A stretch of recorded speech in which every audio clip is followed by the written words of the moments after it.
Olá, amada! Seja bem-vinda a mais um vídeo no nosso canal. E no vídeo de hoje, como você já percebeu, nós vamos mais uma vez estudar a Bíblia juntas. A diferença é que hoje nós não vamos fazer aquele estudo de mapa mental.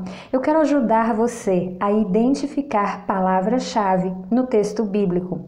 Algumas meninas têm me perguntado isso por comentário, outras me perguntado no privado, e eu percebi que essa é uma dificuldade que outras de vocês também podem ter, e eu quero ajudar você com isso. Encontrar a palavra-chave é mais fácil do que a gente pensa, mas às vezes a gente se confunde porque a gente tem o hábito, por exemplo, de marcar a nossa Bíblia, sublinhar a nossa Bíblia.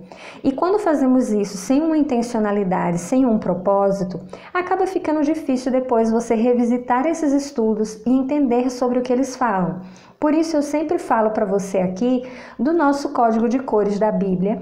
Por quê? Porque esse código de cores, pelo fato dele ter as cores distribuídas por assuntos, quando você revisita um versículo, um capítulo da sua Bíblia, você automaticamente começa a memorizar as cores e assim você já consegue identificar do que aquele texto se fala. Por exemplo, eu tenho aqui do lado, nesse texto, no finalzinho de Provérbios 31, eu marquei aqui o verso 30, que fala sobre a beleza da mulher virtuosa, e eu utilizei a cor referente à mulher. Então, se eu precisar identificar rapidamente na minha Bíblia versículos que falem sobre mulher, é só eu procurar versículos marcados com a cor rosa. E isso torna ainda mais fácil o meu estudo da Bíblia e a identificação do que eu quero encontrar.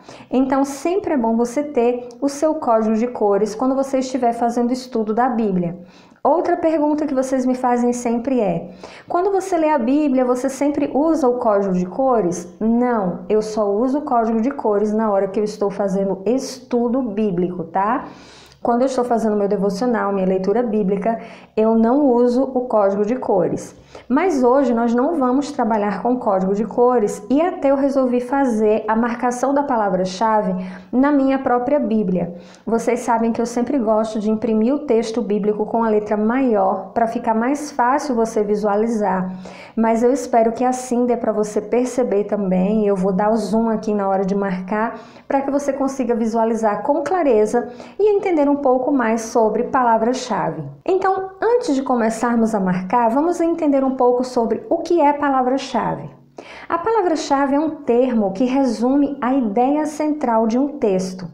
Ou seja, você lê um texto e quando você se propõe a identificar as palavras-chave, você começa a ter a ideia central do que aquele texto está querendo transmitir. Por isso ela é muito importante. Inclusive as palavras-chave são muito usadas hoje na questão da internet. Quando você faz uma busca no Google, por exemplo, e coloca bolo de chocolate, a palavra bolo de chocolate é um conjunto de palavras-chave, porque você vai ajudar o Google, que trabalha com algoritmos, ou seja, com robô, a identificar receitas de bolo de chocolate. Claro que você poderia ser mais específica, você poderia colocar bolo de chocolate vegano, então a palavra vegano passa a ser também uma palavra-chave da tua busca. Isso se aplica na palavra de Deus. Quando lemos um texto, nós vamos em busca de palavras-chave que nos ajudem a entender a ideia central do texto. Você pode entender que palavra-chave é apenas uma palavra, mas nem sempre. A palavra-chave ela pode ser uma única palavra, mas ela também pode ser um conjunto de palavras, como eu exemplifiquei aqui falando sobre bolo de chocolate. Bolo e chocolate são palavras usadas juntas para uma determinada pesquisa específica. Então, sempre que você quiser encontrar palavras-chave no texto bíblico, você vai entender que ela pode ser uma palavra sozinha, mas ela pode ser um conjunto de palavras. Outra coisa que vai te ajudar a identificar palavras-chave no texto bíblico é a repetição. Normalmente a palavra-chave ela aparece repetida várias vezes no texto, ela mesma ou um sinônimo. Isso nos ajuda a entender que a palavra-chave é essa que está identificada no texto pela repetição. Outra forma de você identificar palavras-chave é fazendo perguntas ao texto, como quem, o que, onde, para quê. Quando você vai fazendo essas perguntas, as respostas a essa pergunta vão te mostrar onde estão as palavras-chave do texto. Então agora vamos fazer isso na prática. Eu acho que é muito melhor quando a gente aprende na prática do que só pegar toda a teoria. Eu escolhi para trabalharmos esse pequeno trecho de Eclesiastes, capítulo 2, que vai do verso 12 ao 16. O título é Sabedoria e Insensatez. O próprio título já vai nos auxiliar a saber que a palavra-chave que eu vou encontrar aqui está relacionada à sabedoria e insensatez, mas outras palavras podem aparecer aqui que também são fundamentais no texto. Outra coisa importante para sabermos sobre palavra-chave é que muitas vezes, se ela for retirada do texto, o texto acaba perdendo o seu sentido e o seu significado. Então agora vamos juntas ler esse trecho da palavra de Eclesiastes 2, de 12 a 16 e identificar as palavras-chave. Como eu não vou estar usando o código de cores, justamente para ficar mais fácil você visualizar, eu vou estar apenas usando essa caneta aqui para circular as palavras-chave. Lembre-se que você pode primeiro usar o código de cores, que nesse caso aqui seria um texto todo sobre sabedoria e instrução, e depois você destacar as palavras-chave. Então observe aqui, a sabedoria e a insensatez.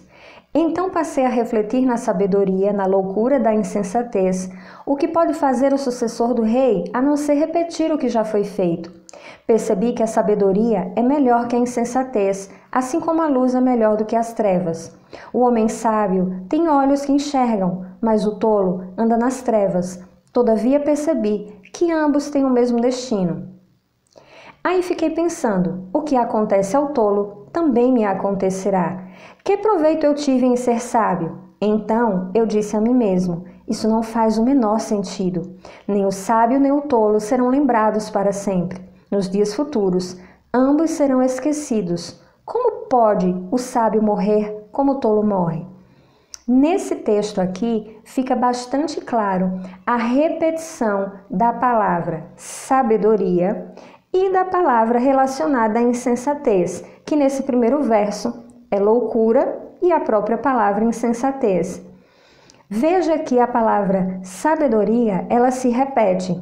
Você tem aqui no verso 12, sabedoria, no verso 13, sabedoria, no verso 14, sábio, no verso 15, você tem também sábio, no verso 16, você também tem a palavra sábio. A mesma coisa acontece com a palavra insensatez, loucura, insensatez,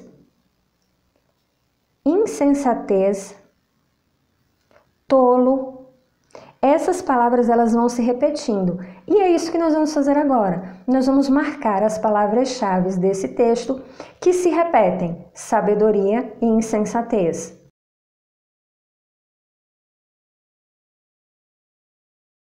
Pronto. Marquei as primeiras palavras-chave que estão claras para nós em relação a esse texto, que são as palavras relacionadas à sabedoria e insensatez. Eu decidi grifar as palavras de sabedoria com o azul claro e as palavras de insensatez usando a caneta lilás, porque eu acho que quando se fala de loucura e insensatez, vai remeter para a nossa tabela de código de cores, onde tem pecado e alerta sobre como não viver. Então isso já vai me ajudar a fazer uma associação melhor em relação a essas duas palavras.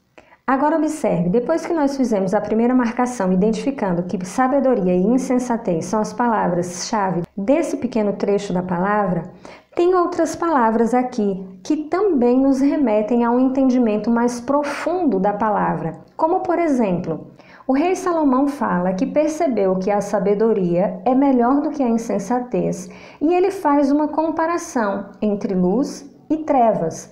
A luz relacionada à sabedoria e as trevas relacionadas à insensatez. Então nós vamos marcar essas duas palavras também como palavra-chave.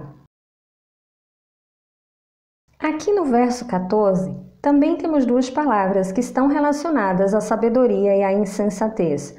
O rei Salomão diz, o homem sábio tem olhos que enxergam, mas o tolo anda nas trevas. Ou seja, mais uma vez ele faz uma alusão à sabedoria e insensatez, luz, trevas, enxergar e não enxergar. Percebeu como não é tão complexo você identificar palavras-chave em um texto?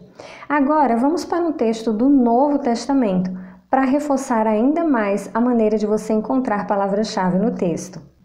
Agora nós vamos trabalhar juntas esse pequeno trecho da palavra, onde o título é O Sinal de Jonas. Ele se encontra em Lucas, capítulo 11, do verso 29 ao verso 32. Quais serão as palavras-chave que temos nesse texto? Eu recomendo você pausar o vídeo agora, pegar a sua Bíblia e com lápis de escrever, tentar identificar as palavras-chave desse texto. Depois você volta no vídeo, continua para ver se você conseguiu identificar as palavras corretamente. Fez o seu exercício? Agora vamos juntas. Lembre-se, se você não marcou as palavras exatas que eu vou te mostrar aqui, você está aprendendo. Isso é um exercício que vai levando tempo e que com o tempo nós vamos ficando cada vez melhores. Então vamos lá. Aqui nós já observamos que esse texto começa falando: aumentando a multidão, Jesus começou a dizer: essa é uma geração perversa, ela pede um sinal milagroso, mas nenhum sinal lhe será dado, exceto o sinal de Jonas. Pois assim como Jonas foi um sinal para os ninivitas, o Filho do Homem também será para esta geração. A rainha do sul se levantará no juízo com os homens desta geração e os condenará, pois ela veio dos confins da terra para ouvir a sabedoria de Salomão, e agora está aqui quem é maior do que Salomão. Os homens de Nínive se levantarão no juízo com esta geração e a condenarão, pois eles se arrependeram com a pregação de Jonas, e agora está aqui quem é maior do que Jonas. Quais as palavras que você percebeu que se repetem no texto? Veja bem, Jesus é aquele que responde aquela pergunta que eu falei para você, que ajuda você a identificar a palavra-chave, ou seja, quem está falando esse texto? Jesus. Então observe que ele aparece aqui como Filho do Homem, ele aparece aqui como quem é maior do que Salomão e ele aparece aqui como quem é maior do que Jonas. Essas expressões são palavras-chave e nós vamos marcar agora.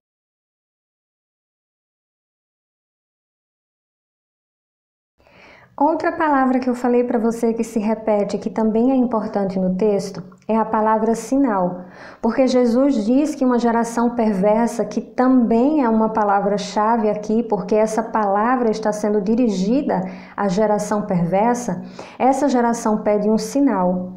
E a palavra sinal, ela vai se repetir nesses versículos, completando o sentido do texto. Então nós vamos marcar a palavra sinal e também geração perversa.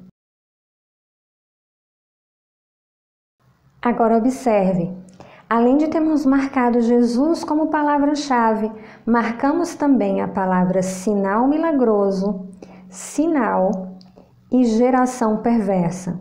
Observe que essa questão da palavra geração também vai se repetir. Por quê? Porque a rainha do sul se levantará no juízo com os homens dessa geração e os condenará. Se levantará no juízo com esta geração e condenarão. Então, a palavra também aqui, geração, é uma palavra importante nesse texto. Outra palavra que podemos destacar aqui, importante como palavra-chave, é juízo. Se levantarão no juízo com esta geração e a rainha do sul se levantará no juízo. Então vamos marcar juízo como palavra-chave também. Outra palavra-chave que vamos observar é a palavra condenação, onde o Senhor diz que essa geração perversa pede um sinal e o sinal não será dado. E a rainha de Sabá e o povo de Nínive, por terem acolhido os sinais que lhes foram dados, condenarão a geração perversa. Pronto, amadas, conseguimos em mais um trecho bíblico, ao estudarmos, destacar as palavras-chave. Eu espero que você tenha conseguido marcar quando você fez o seu exercício. Continue treinando e buscando, sempre lembrando que a palavra-chave é um termo que vai resumir a ideia central de um texto e que nem sempre ela é apenas uma palavra, ela pode ser um conjunto de palavras. Eu espero muito que esse vídeo possa realmente ter ajudado você a ir ainda mais fundo nos teus estudos bíblicos. E, claro, crescer no conhecimento do Senhor. Não esqueça de avaliar o vídeo antes de ir embora, porque aí eu consigo saber que você está gostando desse tipo de conteúdo e posso trazer mais conteúdo para você. Que a paz do Senhor esteja no seu coração, fica com Deus e até o nosso próximo vídeo. Tchau!